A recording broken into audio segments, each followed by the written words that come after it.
Hello बच्चों, कैसे हैं आप लोग। बच्चों, आज मैं जीएस के सेक्शन बायोलॉजी के साथ हूँ।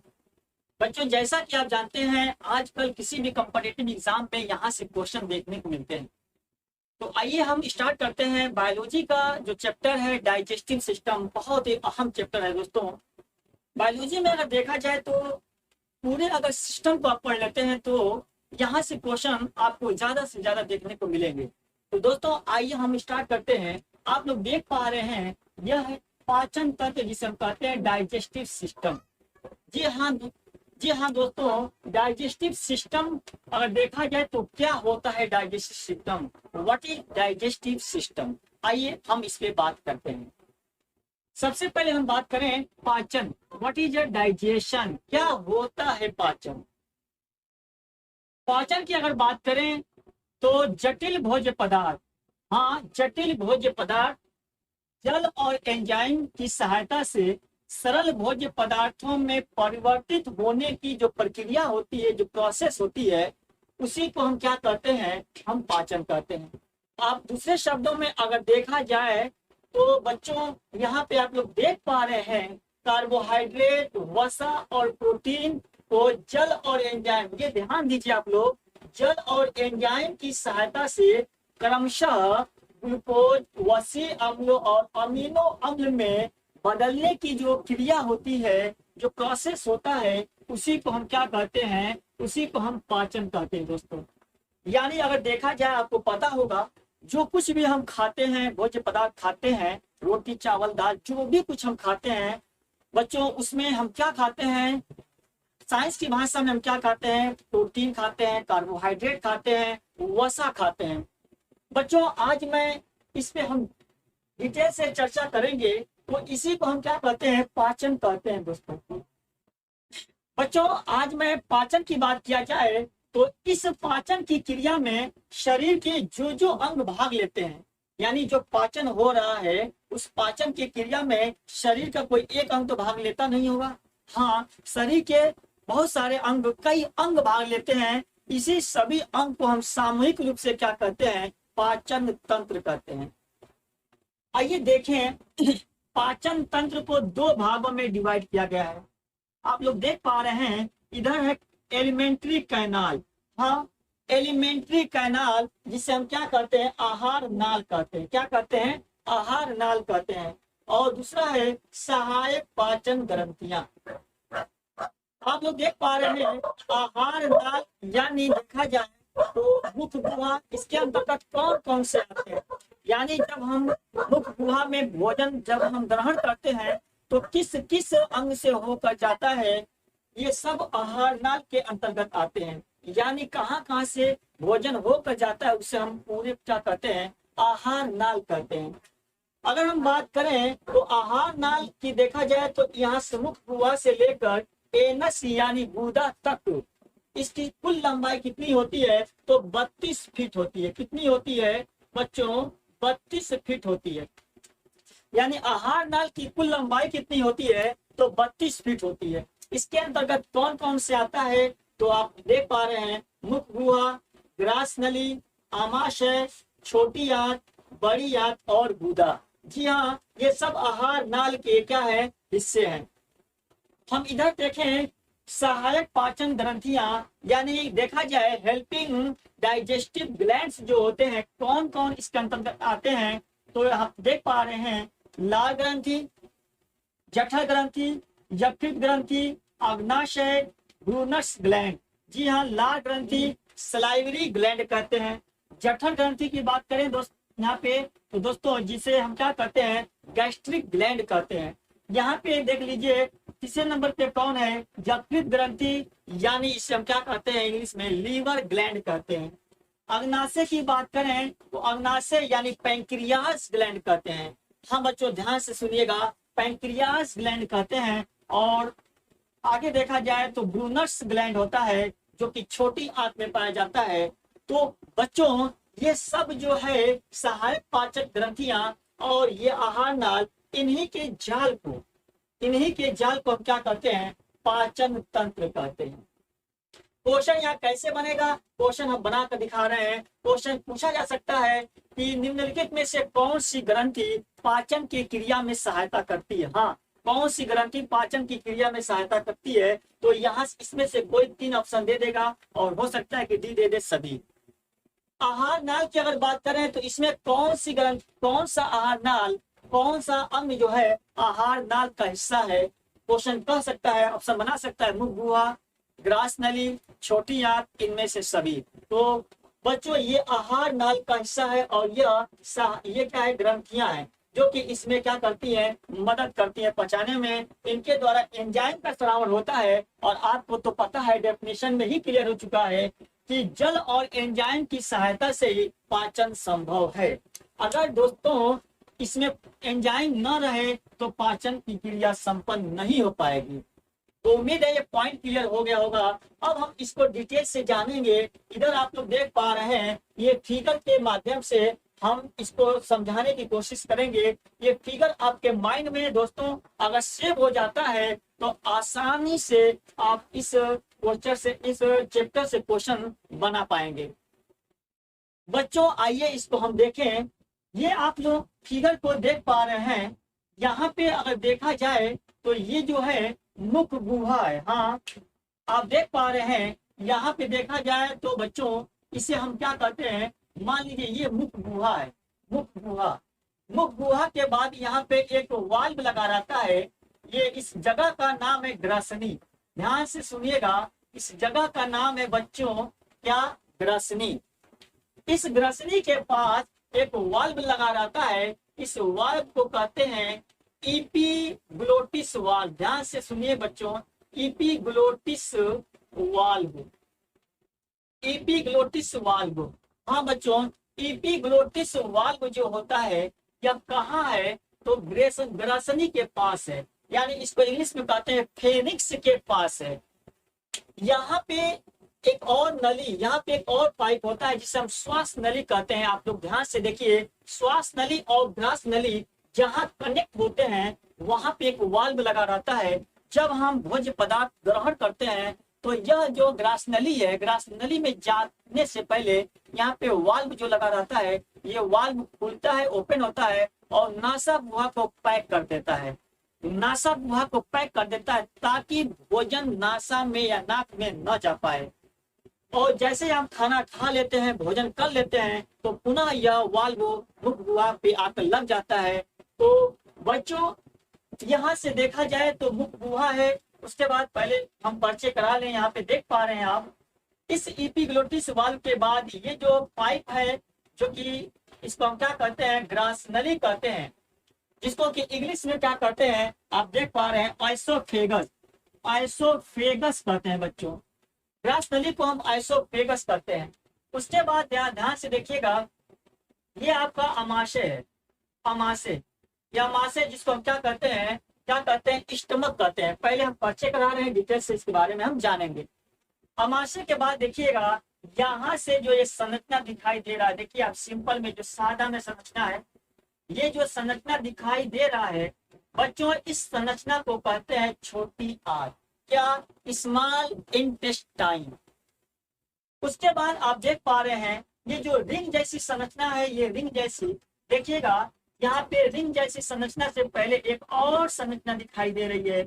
इस संरचना को कहते हैं क्या, अपेंडिक्स। क्या कहते हैं, अपेंडिक्स कहते हैं बच्चों। उसके बाद जो रिंग जैसी संरचना देख पा रहे हैं आप, इस रिंग जैसे संरचना को क्या कहते हैं, यहाँ पे देख पा रहे हैं, इसको कहते हैं बड़ी आंत, यानी लार्ज इंटेस्टाइन। और लास्ट में जो आहार नाल का हिस्सा जिसका नाम है, देख पा रहे हैं, ये यहाँ पे मल जो है आकर इकट्ठा हुआ रहता है। और इस संरचना का क्या नाम है, गुदा, जिसको हम क्या कहते हैं, एनस कहते हैं। तो बच्चों ये तो आहार नाल। उसके बाद जो सहायक पाचन ग्रंथियां हैं, जिसको कि मैं ग्रीन कलर में दिखाया हूँ, आप देख पा रहे हैं, मुख गुहा में एक ग्रंथि है जिसका नाम है लार ग्रंथि। उसके बाद देखिएगा, ये जो संरचना देख पा रहे हैं, इस संरचना का नाम क्या है, यकृत ग्रंथि, यानी लीवर ग्लैंड। और आप देख पा रहे हैं बगल में यहाँ पे ये जो संरचना है बच्चों, इससे हम कहते हैं क्या, अग्नाशय ग्रंथि। हाँ, क्या कहते हैं, अग्नाशय ग्रंथि यानी पैंक्रियास ग्लैंड कहते हैं। उसके बाद आप छोटे आंत में देखिए ग्रंथि और पाई जाती है, इस ग्रंथि को कहते हैं ब्रूनस ग्लैंड। क्या? ब्रूनस ग्लैंड कहते हैं। ये तो हो गया। आइए इसके बारे में देखें, इसका क्या रोल है पाचन की क्रिया में, कैसे भोजन जो होता है, पाचन होता है भोजन का। तो बच्चों, मुख गुहा में देखा जाए तो मुख गुहा से ही पाचन की क्रिया प्रारंभ हो जाती है। हाँ, क्या ये मुख गुहा से ही पाचन की क्रिया, आप देख पा रहे हैं, मुख गुहा से ही पाचन की क्रिया क्या हो जाती है? प्रारंभ हो जाती है। प्रारंभ यही से हो जाती है बच्चों।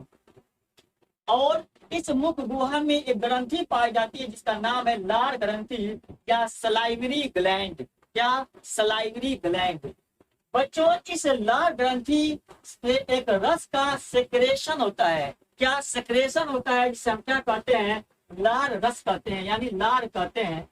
और लार में देखा जाए तो क्या पाया जाता है? एंजाइम पाया जाता है। हाँ बच्चों, ये जो लार होता है, जो मुख में लार ग्रंथि से जो सेक्रेशन होता है, इस रस को हम लार कहते हैं। और इस लार यानी सलाइवा कहते हैं। इस सलाइवा में क्या एंजाइम पाया जाता है बच्चों? उस एंजाइम का क्या नाम है? टाइलिन और लाइसोजाइम। बहुत ही अहम ये एंजाइम है बच्चों, ध्यान से देखिए आप लोग। टाइलिन एंजाइम जो है कार्बोहाइड्रेट को पचाता है। ध्यान से देखिए, केवल केवल कार्बोहाइड्रेट को पचाता है। केवल में लगाया, इसका मतलब केवल यहाँ पे कार्बोहाइड्रेट का ही पाचन होता है। ये जो मैं दिया हूँ समझिएगा, पाचन हो रहा है ना, ये पाचन हो रहा है बच्चों। उसके बाद लाइसोजाइम की बात करें तो लाइसोजाइम का क्या रोल है पाचन में? बच्चों, भोजन के साथ जो कुछ भी हम खाते हैं, भोजन के साथ कुछ रोगाणु, कुछ बैक्टीरिया, कुछ हानिकारक जो पदार्थ होते हैं, जो जीव होते हैं, वो भोजन के साथ मुख में चले आते हैं। और इस रोगाणुओं को मारने का काम कौन करता है? तो लाइसोजाइम करता है। क्या करता है बच्चों? रोगाणुओं को, हाँ, रोगाणुओं को मारने का काम करता है। मारने का काम करता है, रोगाणुओं को मारने का काम करता है। कौन करता है? तो लाइसोजाइम। लाइसोजाइम कहाँ पाया जाता है? तो मुख गुहा में पाया जाता है बच्चों। तो यहाँ पे देखिएगा, टाइलिन किसका पाचन करता है? केवल कार्बोहाइड्रेट का। और लाइसोजाइम क्या करता है? रोगाणुओं को मारने का काम करता है। इस मुख गुहा में कार्बोहाइड्रेट का पाचन हो गया। बच्चों, आपको पता होगा, जब हम कुछ खाते हैं, मान लीजिए कोई भी कंकड़ हमारे दांत से जो है जो टकरा जाता है, तो आप उसको बाहर निकालते हैं। ध्यान से देखिए, जब आप उस भोजन को बाहर निकालते हैं मुंह में चबाने के बाद, तो उस भोजन का जो रूप होता है, जो स्वरूप होता है ना, उसको हम क्या कहते हैं? अक्सर एग्जाम में ये क्वेश्चन देखने को मिलता है। तो लार से सना हुआ जो भोजन है, उसको हम क्या कहते हैं? तो उसको बच्चों हम बोलस कहते हैं। क्या कहते हैं? बोलस कहते हैं। क्या है बोलस? आप क्या समझेंगे बोलस से? यानी लार से सना हुआ जो भोजन होता है, उसे हम क्या कहते हैं? बोलस कहते हैं बच्चों। आगे देखा जाए तो इस मुख गुहा में पाचन जो होना था हो गया। वो भी कार्बोहाइड्रेट का पाचन कितना होता है? 30 से 40% कार्बोहाइड्रेट का पाचन हो जाता है। जानकारी के लिए बता दूं कि कार्बोहाइड्रेट भी 3 प्रकार का होता है: पॉलीसैकेराइड, डाइसैकेराइड और मोनोसैकेराइड। जी हाँ, पॉलीसैकेराइड सबसे जटिल कार्बोहाइड्रेट होता है और उसमें एक प्रकार होता है स्टार्च या मंड। जी हाँ, तो स्टार्च और मंड को ये टाइलिन क्या कर देता है? स्टार्च या मंड को क्या माल्टोज में कन्वर्ट कर देता है। और माल्टोज एक प्रकार का डाइसैकेराइड कार्बोहाइड्रेट होता है। आइए हम आगे बढ़ते हैं। जब भोजन इस ग्रसनी के पास जो क्या है मौजूद, क्या है ये, कौन सा है? ये ग्रसनी है। ध्यान से देखिएगा, ये ग्रसनी है बच्चे। इस ग्रसनी के पास यहाँ पे एक वाल्व लगा रहता है, इसका नाम है एपिग्लोटिस वाल्व। इस वाल्व तो ये वाल्व से होते हुए जाता है, वाल्व नासा गुहा को क्या कर देता है? पैक कर देता है। और ग्रास नली यानी मुख गुहा ग्रास नली को क्या करता है? ये खोल देता है। जब भोजन इस ग्रास नली में आ जाता है बच्चों, तो यहाँ पे आप समझें, इस ग्रास नली में कोई ऐसा पाचन की क्रिया, पाचन वाला एंजाइम नहीं मौजूद है। यानी इस ग्रास नली में कोई भी एंजाइम मौजूद नहीं है, अतः हम कह सकते हैं कि इस ग्रास नली में कोई भी पाचन नहीं होता है। तो ग्रासनली का क्या रोल है पाचन की क्रिया में? हाँ, ध्यान से सुनिएगा। इस ग्रासनली में देखा जाए तो इसके दीवारों पर एक ग्रंथि पाई जाती है, जिसको कहते हैं क्या? जिसको कहते हैं म्यूकस ग्लैंड। क्या कहते हैं? Mucus gland.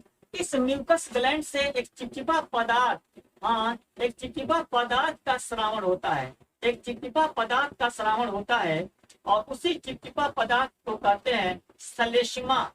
सलेष्मा या म्यूकस। क्या कहते हैं दोस्तों? सलेष्मा या म्यूकस कहते हैं। हाँ बच्चों, सलेष्मा या म्यूकस कहते हैं। क्या है काम इसका? तो ध्यान से सुनिए। जब भोजन ग्रासनली में जब आता है तो यह सलेष्मा क्या करता है? उस भोजन को सरकाने में मदद करता है। यानी भोजन धीरे धीरे सरकते हुए क्या करता है? आगे बढ़ता है। और जब भोजन धीरे धीरे आहार नाल में बढ़ता है तो वहां पे एक गति काम करता है। बहुत ही इंपॉर्टेंट पॉइंट है। उस गति का नाम है क्या? कर्मा कुंचन गति। कर्मा कुंचन गति। कर्मा कुंचन गति, जिसे हम अंग्रेजी में क्या कहते हैं? पेरिस्टॉल्सिस मूवमेंट। पेरिस्टॉल्सिस मूवमेंट यानी पूरे आहार नाल में, हाँ ध्यान से देखिएगा, पूरे आहार नाल की बात कर रहा हूँ। इस पूरे आहार नाल में जो भोजन स्टेप बाय स्टेप जाता है वह कर्मा कुंचन गति या पेरिस्टॉल्सिस मूवमेंट के कारण आगे बढ़ता है। बच्चों, भोजन का इसमें सलेष्मा क्या कर दिया? सरकाने में मदद कर दिया। और जब भोजन, ध्यान से सुनिए आप लोग, जब भोजन इस ग्रासनली के सहारे आगे बढ़ता है तो ग्रासनली क्या करता है? आप देख पा रहे हैं ये ग्रासनली मुख गुहा और स्टमक को क्या करता है? कनेक्ट कर रहा है, जोड़ रहा है। यानी ये अमाशय है और ये मुख गुहा है, उसको जोड़ने का काम कौन कर रहा है? ग्रासनली कर रहा है। ग्रासनली के माध्यम से ये भोजन यहाँ पे आ गया। ग्रासनली एक प्रकार का उपास्थि होता है, फ्लेक्सिबल होता है। ये उपास्थि होता है, यह अपने रूप संरचना को क्या करता है? घटाता और बढ़ाता है। बच्चों, जब भोजन अमाशय में आ जाता है तो आप देख पा रहे हैं ये अमाशय है। जब भोजन अमाशय में आ जाता है, बहुत इंपॉर्टेंट पॉइंट है दोस्तों, इस अमाशय में एक कोशिका पाई जाती है। इस कोशिका का नाम क्या है? Oxyntic cell. कोशिका का क्या नाम है बच्चों? Oxyntic cell. इस ऑक्जेंटिक सेल से एक अम्ल का स्रावण होता है। इस अम्ल का स्रावण होता है और इस अम्ल का क्या नाम है? HCl, हाइड्रोक्लोरिक अम्ल। बच्चों, हाइड्रोक्लोरिक अम्ल यानी HCl का क्या रोल है? HCl क्या करता है बच्चों? यहाँ पे आप देख पा रहे हैं भोजन पहला क्या करता है? यह भोजन को सड़ने से क्या करता है? बचाता है। यानी भोजन को सड़ने से, कहीं भोजन पेट में अमाशय में सड़ न जाए, उसको यह सड़ने से बचाता है। और भोजन के साथ आए हुए कंकड़ पत्थर और रोगाणुओं को क्या कर देता है? नष्ट कर देता है। हाँ ध्यान से सुनिएगा। जब भोजन मुख गुहा में पचने के बाद ग्रासनली के माध्यम से जब पेट में या अमाशय में आता है तो इस कभी कभी उस भोजन के साथ क्या कुछ रोगाणु आ जाते हैं, तो उस रोगाणुओं को मारने के लिए क्या करता है? HCl उस रोगाणुओं को क्या कर देता है? मार देता है, नष्ट कर देता है। इतना ही नहीं, HCl का एक और काम है कि भोजन के साथ कंकड़ पत्थर अगर आ गया तो उस कंकड़ पत्थर को भी यह गलाने का क्षमता रखता है। तो HCl कंकड़ पत्थर को भी क्या करता है? गला देता है। और भोजन को क्या करता है? सड़ने से बचाता है। क्योंकि आपको पता होना चाहिए कि इस अमाशय में भोजन लगभग 4 घंटे तक मौजूद रहता है। क्वेश्चन, अमाशय में भोजन कितने घंटे तक रहता है? तो लगभग 4 घंटे तक रहता है। आइए जाने, इस अमाशय में एक और संरचना पाई जाती है। इस अमाशय में एक ग्रंथि पाई जाती है। उस ग्रंथि का नाम क्या है? जठर ग्रंथि। जब HCl का स्रावण होता है तो इसके प्रभाव में आकर जठर ग्रंथि सक्रिय हो जाती है। और जब जठर ग्रंथि सक्रिय होती है तो इस ग्रंथि से, इसे हम गैस्ट्रिक ग्लैंड कहते हैं, इस ग्रंथि से एक रस का स्रावण होता है, सेक्रेशन होता है, जिस रस को कहते हैं क्या? जठर रस कहते हैं। कैसी रस? कैसा? जठर रस। कहाँ से स्रावण होता है? जठर ग्रंथि से। और बहुत इंपॉर्टेंट पॉइंट है बच्चों, इस जठर रस में पेप्सिन, रेनिन और गैस्ट्रिक लाइपेज, इस जठर ग्रंथि में ये 3 प्रकार के एंजाइम पाए जाते हैं। क्या ये सब है? ये सब क्या है? तो ये सब एंजाइम है दोस्तों। इस जठर ग्रंथि में 3 प्रकार के एंजाइम पाए जाते हैं। ध्यान से देखिए आप, पेप्सिन किसको पचाता है? प्रोटीन को पचा देता है। ये रेनिन की बात करें तो ये किसको पचा देता है? दूध को दही में कन्वर्ट कर देता है। रेनिन जो है एक प्रकार का क्या है? एंजाइम है जो कि दूध को दही में कन्वर्ट कर देता है। और गैस्ट्रिक लाइपेज क्या है? देखिए गैस्ट्रिक लाइपेज ये क्या करता है? यह वसा को पचाता है। यानी यहाँ पे ध्यान से देखिएगा, इस जठर रस में कोई ऐसा एंजाइम नहीं है जो कार्बोहाइड्रेट को पचा दे। यानी कार्बोहाइड्रेट को पचाने वाला कोई एंजाइम यहाँ पे मौजूद नहीं है। आप देखिएगा यहाँ से कॉमन क्वेश्चन मिलेगा आपको। अभी मैं क्वेश्चन कराऊंगा, लेकिन पहले आगे देख लेते हैं बच्चों। इस पेट में देखा जाए तो भोजन 4 घंटे तक होता है। इस भोजन का 4 घंटे के बाद जो भोजन का रूप होता है, यानी पचने के बाद भोजन पूरा पेट में पच गया, आपको पता है एचसीएल उसको तोड़ मरोड़ कर क्या कर दिया? पचा दिया। उसमें मौजूद जठर ग्रंथि से, जठर रस से एंजाइम जो मौजूद है वो उसको क्या किया? पचा दिया। और पचने के बाद जो रूप होता है भोजन का, उस रूप को क्या कहते हैं? काइम कहते हैं। क्या कहते हैं? काइम कहते हैं। ये ध्यान से देखिएगा, इस रूप को क्या कहते हैं? काइम कहते हैं। काइम काइम क्या होता है? तो भोजन यानी पेट में अमाशय में पचे भोजन का रूप क्या होता है? काइम कहलाता है। यहाँ पे ध्यान से देख लीजिएगा, इसे हम क्या कहते हैं? यहाँ पे काइम कहते हैं। यहाँ पे नहीं, आप यही लिखिएगा ताकि आपको क्लियर हो जाए। क्या कहते हैं? काइम कहते हैं। काइम बच्चों, काइम अब ध्यान से सुनिएगा। जब यह काइम आगे बढ़ता है, यानी यहाँ पे पच गया, जब काइम यहाँ से देखिएगा, छोटी आंत का ये हिस्सा है, ये छोटी आंत है। इस छोटी आंत के हिस्से में, ये छोटी आंत में भोजन आ जाता है। जब भोजन छोटी आंत में आता है तो छोटी आंत के भी 3 रूप हैं। आपको पता होना चाहिए, छोटी आंत के भी 3 रूप हैं। आप देखिएगा, एक का नाम है डियोडेनम। डियोडेनम। दूसरे को कहते हैं क्या? जेजुनम। जेजुनम। और थर्ड है इलियम। यानी छोटी आंत के भी 3 भाग हैं, डियोडेनम, जेजुनम, इलियम। तो सबसे पहला जो हिस्सा है इसका नाम क्या है? डियोडेनम। आप ध्यान से सुनिएगा, इस डियोडेनम में जब भोजन जाता है तो यहाँ से यकृत ग्रंथि का अब काम शुरू हो जाएगा। यकृत ग्रंथि यानी यह इससे क्या है? कनेक्ट रहता है डियोडेनम से। यकृत ग्रंथि से देखिएगा एक रस का श्रावण होता है जिसका नाम है पित्त रस। हाँ देखिएगा, पित्त रस।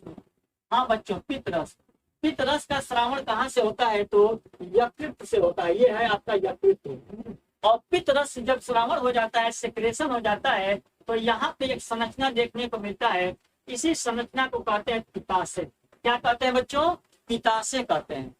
और यहाँ पे ये पित्ताशय जो है एक नलिका के माध्यम से डियोडेनम से कनेक्ट रहता है।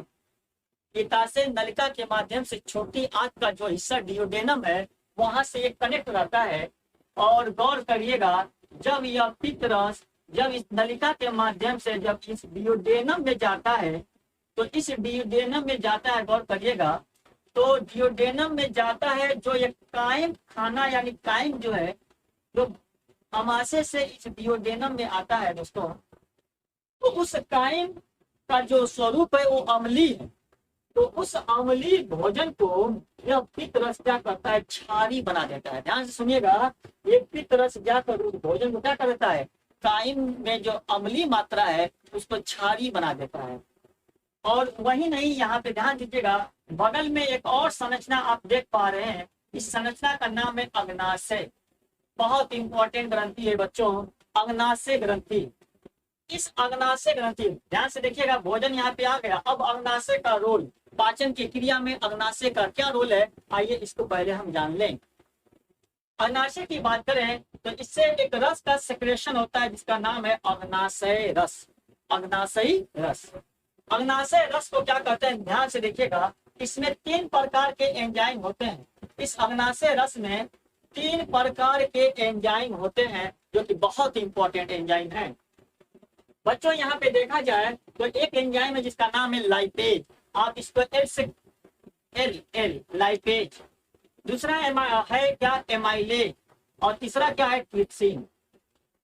ये तीनों ऐसे एंजाइम हैं जो कि लाइपेज की बात करें तो यह वसा को पचा देता है। किसको पचा देता है? वसा को पचा देता है। और इसमें मौजूद जो एमाइलेज क्या करता है, यह कार्बोहाइड्रेट को पचाता है। ध्यान से देखिएगा, कार्बोहाइड्रेट, यह कार्बोहाइड्रेट को पचा देता है। और तीसरा जो ट्रिप्सिन है, यह किसको पचाता है? तो यह प्रोटीन को पचाता है। अब देखिए यहाँ पे, इसके पहले आप देख पा रहे थे लाल ग्रंथि यानी मुख गुहा में केवल कार्बोहाइड्रेट का पाचन हुआ।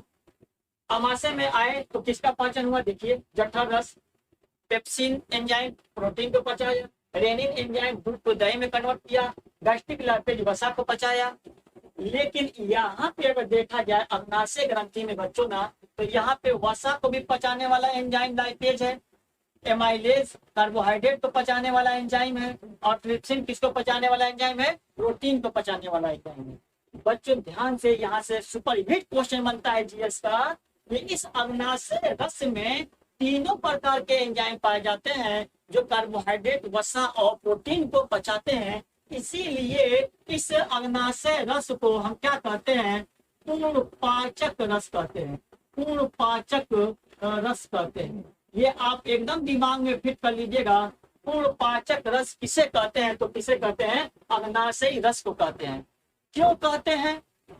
क्योंकि इसमें तीनों प्रकार के एंजाइम पाए जाते हैं जो कार्बोहाइड्रेट, वसा और प्रोटीन को पचा देते हैं। आइए, ये पॉइंट क्लियर हो गया। तो अग्नाशय में ये जो तीनों प्रकार के एंजाइम हैं, ये नलिका के माध्यम से इस डिओडेनम में चले आते हैं। यहाँ से जो भोजन यहाँ पे है काइम, जिसको कि पित्त रस क्या कर दिया? उसको क्षारी बना दिया। और उस काइम में, उस भोजन में जो वसा मौजूद है, वसा, उस वसा को क्या कर दिया? वो घुलनशील बना दिया। कौन? पित्त रस में कोई एंजाइम नहीं है। ध्यान से देखिएगा, इस पित्त रस में कोई एंजाइम नहीं है। बस पित्त रस का क्या काम है? पित्त रस इस भोजन को क्षारी बना दिया, और इस भोजन में मौजूद वसा को क्या कर दिया? घुलनशील बना दिया। और आगे जब ये भोजन बढ़ता है तो अग्नाशय रस से जो ये तीनों प्रकार के एंजाइम है, अग्नाशय रस इसमें आता है नलिका के माध्यम से, और इसमें मौजूद, इस भोजन में मौजूद वसा, कार्बोहाइड्रेट और प्रोटीन सबको पचा देता है। लेकिन यहीं पे बात खत्म नहीं होती है। अभी बच्चों, यहीं पे बात खत्म नहीं होती है। जब भोजन इस छोटी आंत के ग्रहणी या क्या ना डिओडेनम में पच जाता है, तो यह क्या करता है? जेजुनम होते हुए यह कहाँ चला जाता है? इलियम में चला जाता है। यानी छोटी आंत का जो भाग है इलियम, ये इलियम में आ जाता है। बच्चों, इलियम का अहम रोल है पाचन की क्रिया में। छोटी आंत की बात करें तो छोटी आंत में सबसे लंबा जो है उसका वो कौन है? इलियम ही है।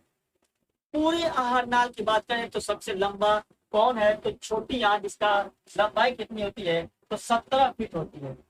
अकेले ध्यान से देखिएगा, पूरे आहार नाल की लंबाई कितनी है? 32 फीट। उस 32 फीट में अकेले 17 फीट किसकी लंबाई है? छोटी आंत की लंबाई है। आइए, भोजन छोटी आंत में चला आया। अब आइए, छोटी आंत का क्या रोल है पाचन की क्रिया में? छोटी आंत की बात की जाए तो आप देख पा रहे हैं ये छोटी आंत है। ये क्या है? छोटी आंत है। छोटी आंत को 3 भागों में डिओडेनम, जेजुनम, इलियम। डिओडेनम का काम क्लियर हो गया।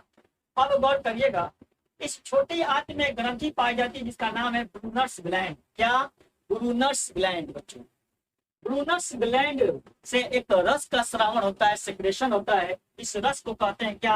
आंत्र रस। आप ध्यान से देखिएगा, इस ब्रूनर्स ग्लैंड से एक रस का स्रावण होता है जिसका नाम क्या है? आंत्र रस। आंत्र रस एक ऐसा रस है जिसमें देखिए ये 5 प्रकार के एंजाइम पाए जा रहे हैं। 5 प्रकार के एंजाइम पाए जा रहे हैं। एंजाइम एक प्रकार का क्या होता है बच्चों? एक प्रोटीन होता है। ये 5 प्रकार के एंजाइम को ध्यान से सुनिए। इसका नाम क्या है? इरिप्सिन। आप देख पा रहे हैं। ये देखिए लाइपेज, देख पा रहे हैं। ये है माइटेज, तेज, ध्यान से देखिएगा, तेज, सुक्रेज और लैक्टेज। बच्चों, ये 5 प्रकार के जो एंजाइम है किसको किसको पचाते हैं? तो देखिएगा, इरिप्सिन एंजाइम किसको पचाता है? तो प्रोटीन को पचाता है। देखिए, लाइपेज एंजाइम किसको पचाता है? तो वसा को पचाता है। माल्टेज किसको पचाता है? तो माल्टोज को। ध्यान से देखिए, कंफ्यूज ना हो। यहाँ पे आप यहाँ से देख पा रहे होंगे, ये एज है, ये एज है और ये ओज है। आप इस बात को दिमाग में बैठा लीजिए कि एज का मतलब होता है एंजाइम, एच का मतलब होता है एंजाइम और ओज का मतलब होता है शर्करा। ये एकदम दिमाग में बैठा लीजिए, ये एच का मतलब एंजाइम और ओज का मतलब क्या होता है? शर्करा, यानी कार्बोहाइड्रेट। तो यहाँ पे माल्टेज जो एंजाइम किसको पचाता है? माल्टोज, जो कि एक डाइसैकेराइड कार्बोहाइड्रेट है। सुक्रोज की बात करें तो किसको पचाता है? सुक्रोज, जो कि ये भी क्या है? गन्ने में पाए जाने वाला जो शर्करा है। और लैक्टेज की बात करें तो ये कहा? लैक्टोज को पचाता है। और लैक्टोज क्या है? दूध की शर्करा है बच्चों। तो बच्चों यहाँ पे छोटी आंत में जो ब्रूनस ग्लैंड है, इससे रस निकलता है, आंत्र रस। इस आंत्र रस में ये सब प्रकार के एंजाइम पाए जाते हैं और ये सब एंजाइम क्या करते हैं? सभी प्रोटीन, वसा और कार्बोहाइड्रेट को पचाकर अंतिम रूप दे देते हैं। आपको पता होना चाहिए कि जब वसा पच जाता है तो ये क्या होता है? ग्लिसरॉल में कन्वर्ट होता है, एकदम सिंपल रूप। और यहाँ पे ये सब ग्लूकोज में कन्वर्ट होता है दोस्तों, जो कि कार्बोहाइड्रेट का जो रूप होता है, एकदम सरलतम रूप क्या होता है? ग्लूकोज होता है, उसमें कन्वर्ट हो जाता है। बच्चों यहाँ पे सब पाचन की क्रिया संपन्न हो जाती है। कहाँ पे संपन्न होती है? इस छोटी आंत में संपन्न हो जाती है। इसीलिए क्या? इसीलिए छोटी आंत में क्या कहते हैं? तो छोटी आंत में क्या पाचन की क्रिया संपन्न होती है। छोटी आंत में पाचन की क्रिया, पाचन की क्रिया संपन्न हो जाती है, संपन्न हो जाती है। क्वेश्चन पूछे कि पाचन की क्रिया कहाँ संपन्न होती है, तो क्या बताएंगे? छोटी आंत में। कहाँ बताएंगे? छोटी आंत में। बहुत इंपॉर्टेंट, अक्सर एग्जाम में क्वेश्चन देखने को मिलता है। आइए हम बात करें अब रोल किसका? बड़ी आंत का। लेकिन बड़ी आंत को बताने से पहले एक पॉइंट और आपको जानना होगा। छोटी आंत में पाचन की क्रिया कंप्लीट हो गई दोस्तों। जब पाचन की क्रिया कंप्लीट हो गई तो अब क्या? अब छोटी आंत में एक प्रकार की संरचना पाई जाती है। ध्यान से सुनिएगा उस संरचना को। इसमें एक प्रकार की संरचना पाई जाती है जो कि ये रोए जैसी, ये रोआ जो है ना, आप देख पा रहे हैं, ये रोए जैसी एक संरचना पाई जाती है जो कि क्या करती है? इस संरचना को अगर हम देखें तो इस संरचना का क्या नाम है? तो इस संरचना का नाम है क्या? रसांकुर। रसांकुर, इसको हम कहते हैं अंग्रेजी में क्या? विलाई। क्या कहते हैं? विलाई। VILLLI, villi. क्या कहते हैं? विलाई, यानी रसांकुर। इसका अब काम शुरू हो जाता है। यानी बच्चों, जब छोटी आंत में भोजन पच जाता है तो पचने के बाद ये रसांकुर क्या करता है? वो क्या करता है? उसको सोख लेता है, उसको अवशोषित कर लेता है, एब्जॉर्ब कर लेता है। और एब्जॉर्ब करके बचे भोजन को एब्जॉर्ब यानी अवशोषित करके, कौन अवशोषित करता है? रसांकुर। रसांकुर कहाँ पाया जाता है? छोटी आंत में। ये क्या करता है? बचे भोजन को अवशोषित करके यह क्या करता है? ब्लड में मिला देता है। यानी पाचन की क्रिया में एकदम अंतिम जो रूप होता है, सिंपल फॉर्म, उसको सोख कर अवशोषित करके यह क्या करता है? ब्लड में मिला देता है। और ब्लड क्या करता है? उसको शरीर के सभी कोशिकाओं तक क्या करता है? पहुंचा देता है। ब्लड का अहम रोल है बच्चों।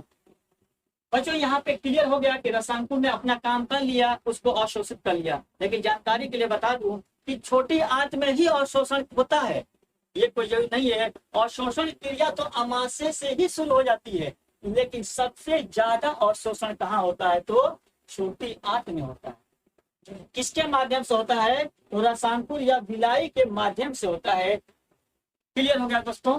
तो ये है आपका पाचन। अब आइए देखें कि अब इसमें बड़ी आंत का क्या रोल है। बच्चों, बड़ी आंत की अगर हम बात करें तो बड़ी आंत की जो लंबाई होती है वो 6 फीट होती है। लगभग कितनी होती है बच्चों? बड़ी आंत की लंबाई कितनी होती है? लगभग 6 फीट होती है। और बड़ी आंत, अब सवाल ये है कि ये बड़ी आंत है तो लंबाई 6 फीट और ये छोटी आंत है तो लंबाई 17 फीट। कहीं ना कहीं आपको ये बात पच नहीं रहा होगा। आखिर क्यों? तो जानकारी के लिए बता दूं कि छोटी आंत की लंबाई अधिक है लेकिन व्यास कम, यानी व्यास कम होने की वजह से इसको हम छोटी आंत कहते हैं। आप सुने होंगे अगर नदी में जाए तो विश्व की सबसे लंबी नदी कौन है बच्चों? तो नील नदी है, जो कि लंबाई उसकी अधिक है। और चौड़ी में कह दे, क्या जल संग्रहण में चौड़ी में कह दे तो विश्व की सबसे चौड़ी या बड़ी नदी कौन सी है? तो अमेजन नदी है।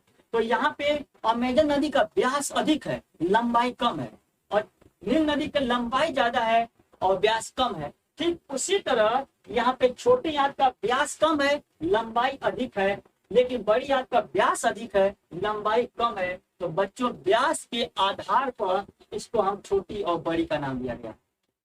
उम्मीद है पॉइंट क्लियर हो गया होगा। आइए हम चलते हैं एक और इम्पोर्टेंट पॉइंट पे। जब भोजन बड़ी आंत में जाता है तो बड़ी आंत में ये पचने के बाद जो रसायन जो अवशोषित कर लिया और अवशोषित करने के बाद जो बचा हुआ मल है जिसको कि शरीर से बाहर होना चाहिए, यह चला जाता है कहाँ पे? बड़ी आंत में। और बड़ी आंत का रोल क्या है? बड़ी आंत क्या करता है? यह उस बचे भोजन के बाद जो शेष बचा मल है उसमें जल पाया जाता है। जल कभी अधिक पाया जाता है, कभी उसमें कम पाया जाता है। तो उस मल में जो मौजूद है जल, उस जल को ये क्या करता है? बड़ी आंत अवशोषित करता है, यानी जल को नियंत्रित कर देता है। नियंत्रण का मतलब ये कि आवश्यकता अनुसार ही बड़ी आंत उस मल में मौजूद जल को अवशोषित करता है। ध्यान से सुनिएगा, जल को अवशोषित करता है और इस बड़ी आंत क्या करता है? यानी जल को नियंत्रित करता है। अगर ऐसा नहीं होता तो क्या होता? निर्जलीकरण की अवस्था आ जाती, और जब बड़ी आंत अगर पानी कम सोखता है तभी आपको दिक्कत होगा। जब पानी कम सोखता है, अवशोषित करता है, कम अवशोषित करता है, तो वही जो मल बाहर आता है उत्सर्जित होता है वो ढीला हो जाता है, जिससे कहते हैं हमें दस्त हो गया है। ठीक है ना? आप कहते हैं दस्त हो गया, डॉक्टर के जाते हैं दवा, यानी वो बड़ी आंत में इन्फेक्शन की वजह से होता है ऐसा। और जब ज्यादा अगर अवशोषित कर लेता है पानी बड़ी आंत तो जो मल होता है वो टाइट हो जाता है बच्चों। तो ये सब काम किसका है? तो बड़ी आंत का है। अब ध्यान से देखिएगा, बड़ी आंत को भी 3 भागों में डिवाइड किया गया है। यहाँ पे मैं लिखा नहीं हूँ, बड़ी आंत को 3 भागों में डिवाइड किया गया है, जिसको हम क्या कहते हैं? Caecum, colon, rectum.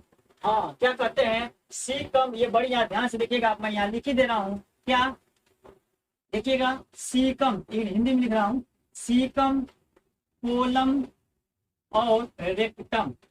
Caecum, colon, rectum किसका हिस्सा है? क्या बोलेंगे? बड़ी आंत का हिस्सा है। अब यहाँ पे अवशोषण की क्रिया हो गई, जल का अवशोषण हो गया। अब अंतिम स्टेज, आइए अंतिम स्टेज में चलते हैं। जब भोजन ये बड़ी आंत के द्वारा जो मल पदार्थ है, जो बचा हुआ भोजन है, वो कहाँ चला आता है? एनस में चला आता है, गुदा में चला आता है, और गुदा में इकट्ठा हुआ रहता है बच्चों। और इसी गुदा के माध्यम से, यानी इसको हम एनस कहते हैं, इसी एनस के माध्यम से वह उत्सर्जित हो जाता है, यानी उत्सर्जित हो जाता है, यानी बाहर निकल जाता है, जिससे हम उत्सर्जन कहते हैं। तो बच्चों ये था पूरा प्रोसेस पाचन की क्रिया में। आइए इस पे हम देखें क्या क्या क्वेश्चन बन सकता है। उम्मीद है ये पॉइंट आपको क्लियर हो गया। तो बच्चों आपको यहाँ से क्वेश्चन क्या बनेगा, लेकिन पहले हम बता दूं कि बच्चों ये वीडियो अगर आपको पसंद आया है, इस क्लास से, इस वीडियो से अगर थोड़ा बहुत आपको सीख मिला है बच्चों ना, तो इस वीडियो को आप इतना शेयर कीजिए ताकि हमको एनर्जी मिले बच्चों। हमारा जो एनर्जी है, हमारा जो ईंधन है, हम उसी ईंधन से चलेंगे। अगर वो ईंधन नहीं रहेगा तो हम नहीं चल पाएंगे बच्चों। हमारा एनर्जी कहाँ से मिलेगा? वो ईंधन कौन है जो हमें एनर्जी देता है? जी हाँ, वह ईंधन आप लोग हैं।